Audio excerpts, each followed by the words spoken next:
today I'm going to do for you a Dilmah green tea with natural jasmine inspired banana blossom salad. Into this I add some shallots, some coriander, lemongrass and chilli, some bean sprouts, some green tea infused coconut milk, the green tea and banana flower salad. Into this blender I'm going to add some green tea ice cubes, some green tea infused milk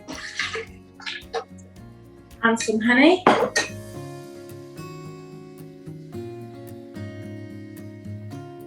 And that's it. My green tea Faluda inspired milkshake. Thank you.